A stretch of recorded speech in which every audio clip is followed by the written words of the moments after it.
How are you? I am fine. I hope that you are well by the grace of Almighty Allah. Dear learners, we know that the whole world is infected by COVID-19. For this reason, our government has taken some initial steps to take online classes for all schools in Bangladesh. For this, we are taking online classes. Welcome from Shahidnagar Amazul High School online classes. Now, I am discussing with you, this is Muhammad Shahjahan, Assistant Head Teacher, Shahidnagar Amazul High School, Daudkandi, Kumilla. Now, I am discussing with you English. My today's lesson is boys.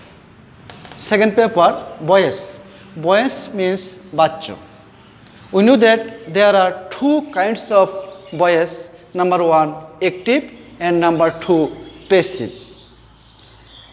We know some important rules how to change from active to passive and another side passive to active. We know that there are 5 kinds of sentence of their meanings: assertive, interrogative, imperative, optative and exclamatory. We know that there are 3 sentences, means assertive, interrogative, imperative. It's or there changes passive voice. Now I'm starting assertive sentence. How to change assertive sentences passive voice? I am discussing with you some important rules how to change active to passive assertive sentence. Assertive sentence. Rule number 1, this is the fundamental or foundation voice rule. Rule number 1, object plus be means be verb. Verb 3 from means past participle plus by or with or to plus subject. অর্থাৎ active voice এর অবজেক্টকে passive ভয়েসের সাবজেক্টে রূপান্তর করতে হবে, সেই জন্য আমি লিখেছি অবজেক্ট। এই অবজেক্টের পর টেন্স অনুযায়ী এবং সাবজেক্ট অনুযায়ী বি ভার্ব বসবে। আমরা জানি দেয়ার আর 24 অক্সিলারি ভার্ব। এখানে সাবজেক্টের পরে সেই অক্সিলারি ভার্বগুলি বসবে সাবজেক্টের নাম্বার, পার্সন এবং টেন্স অনুযায়ী। এরপর প্রত্যেকটি ভার্বের আমরা জানি 3টি ফর্ম থাকে: present form, past form and past participle. Here past participle verb 3। এরপর ভার্ব 3-র পর বসবে প্রিপোজিশন বাই অথবা উইথ অথবা টু। তবে অধিকাংশ ক্ষেত্রে বসে আমরা বাই, কখনো কখনো উইথ অথবা টু বসে। এবং সর্বশেষ আর ফাইনালি অ্যাক্টিভ ভয়েস এর সাবজেক্টকে প্যাসিভ ভয়েসের অবজেক্ট রূপে বসাতে হবে, সেই জন্য লিখেছি সাবজেক্ট। সাবজেক্ট মিন্স অ্যাক্টিভ ভয়েসের সাবজেক্ট, এখানে গিয়ে বসবে সাবজেক্ট আকারে না অবজেক্ট আকার। তাহলে এই রুল অনুযায়ী আমি এখন 2টি প্যাসিভ ভয়েস করব অ্যাক্টিভ ভয়েস থেকে। আমি লিখেছি we play football. Here it is assertive sentence. These sentences are 3 elements: subject, verb and object. Object means football, verb means play and subject means we. তাহলে আমরা যদি এটাকে প্যাসিভ ভয়েস করি, অবজেক্টকে subject নিয়ে আসবে, মিন্স অবজেক্ট ফুটবল, ফুটবল। এরপর tense অনুযায়ী be verb. এটি হচ্ছে present indefinite tense. Present indefinite টেন্সের অক্সিলারি ভার্ব হচ্ছে বয়স করার সময় এম অথবা ইজ অথবা আর। ফুটবলের সাথে বসবে ইজ। 2 নম্বর নিয়ম শেষ। এরপরে আসবে আমাদের B3। B3 মিন্স ভার্বের 3 নম্বর ফর্ম প্লে, প্লেড, প্লেড। লিখবো আমরা এখানে প্লেড, প্লেড। 4 নম্বর নিয়ম হচ্ছে বাই, বসাবো আমরা বাই। এবং সাবজেক্টের অবজেক্ট, সাবজেক্ট ছিল আমাদের উই, এখানে অবজেক্ট ফর্ম হবে us. Next number 2 or B, she writes a letter. এখানে অবজেক্ট হচ্ছে এ লেটার, নিয়ে আসলাম আমরা সাবজেক্ট আকারে এ লেটার। টেন্স অনুযায়ী অক্সিলারি ভার্ব, এটি হচ্ছে আমাদের প্রেজেন্ট ইনডিফিনিট টেন্স। তাহলে প্রেজেন্ট ইনডিফিনিট টেন্সে ভার্ব বসে এম, ইজ, আর। এই লেটারের সাথে বসবে ইজ। 2 নাম্বার শেষ, বি ভার্ব শেষ। 3 নাম্বার ভার্বের past participle B3, write, wrote, written. লিখবো আমি written,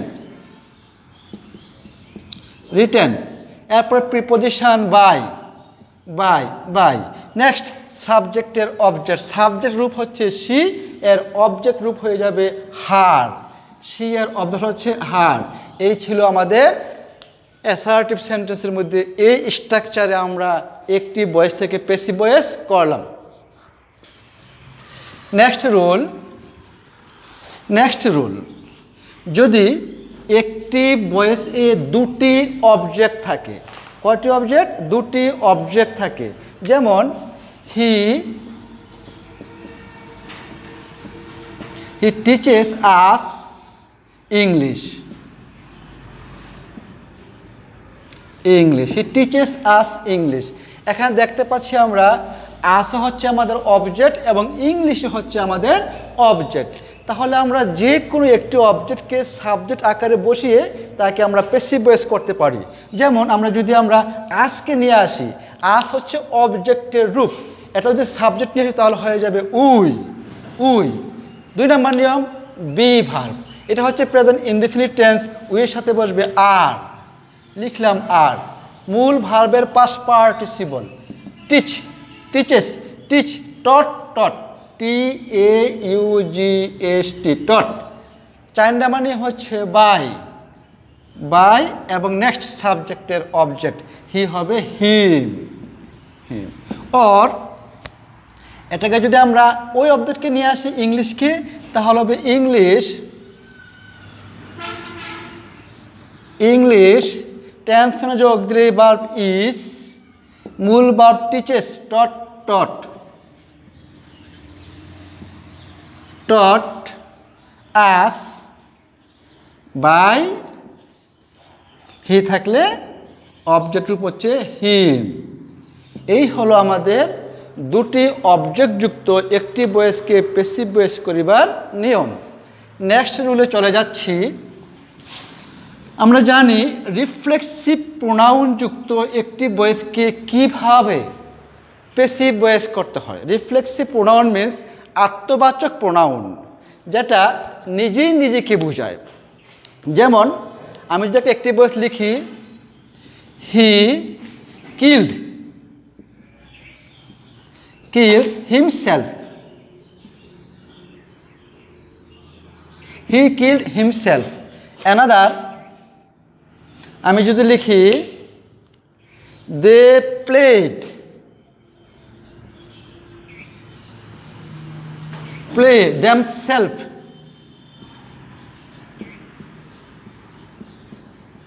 themselves, they play themselves। এখানে এই ওয়ার্ডটি হচ্ছে রিফ্লেক্সিভ প্রোনাউন, রিফ্লেক্সিভ প্রোনাউন আত্মবাচক। এরূপ আত্মবাচক প্রোনাউন বা রিফ্লেক্সিভ প্রোনাউন যুক্ত একটি ভয়েসকে যদি আমরা প্যাসিভ ভয়েস করি তাহলে এর সাবজেক্ট এবং অবজেক্টের কোনো পরিবর্তন হবে না, মানে এই রুলটাকে ফলো করবে না। তাহলে কি হবে? রিফ্লেক্সিভ প্রোনাউনযুক্ত একটি ভয়েসকে প্যাসিভ ভয়েস করতে হলে সাবজেক্ট সাবজেক্ট থেকে যাবে। সাবজেক্ট কি আমাদের? হি, হি রয়ে গেল। এরপর টেন্স অনুযায়ী auxiliary verb. Killed means past tense, past tense, past indefinite. Passive voice করিবার সময় বি ভার্ব আসবে ওয়াজ অথবা ওয়ার। সাবজেক্ট যদি প্লুরাল অথবা সেকেন্ড পারসন হতো তাহলে আসতো were. Third person singular number তাহলে হবে ওয়াজ। মূল ভার্বের past participle killed, killed by himself. অর্থাৎ সাবজেক্ট এবং অবজেক্টের কোনো পরিবর্তন হয় নাই, কিন্তু পূর্বের নিয়ম সবটাই বলবৎ রয়েছে।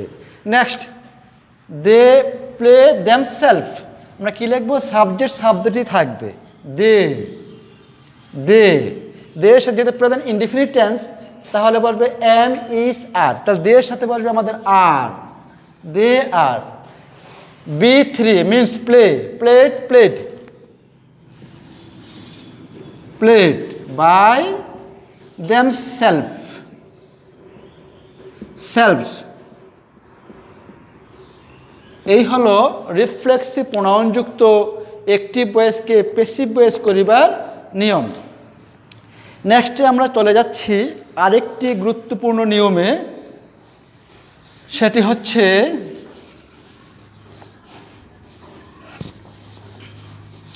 আমি আগে একটি ভয়েসটি লিখে নিই তারপরে বলছি। He has to do the work, work. Another sentence,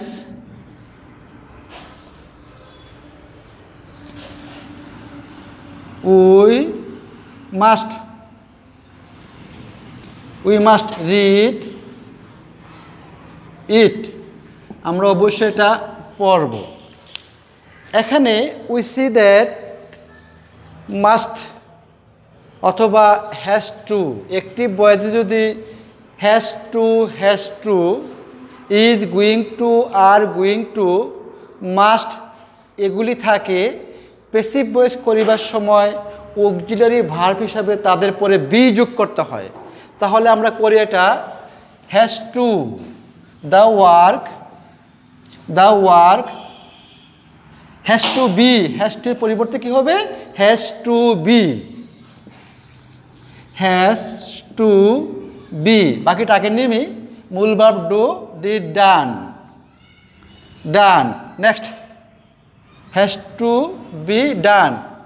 4 নম্বর নিয়ম, প্রিপোজিশন বাই এবং সাবজেক্টের object, he, him, him.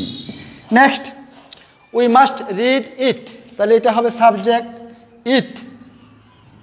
Must be, মাস্টের পরিবর্তে মাস্ট বি, মাস্ট বি।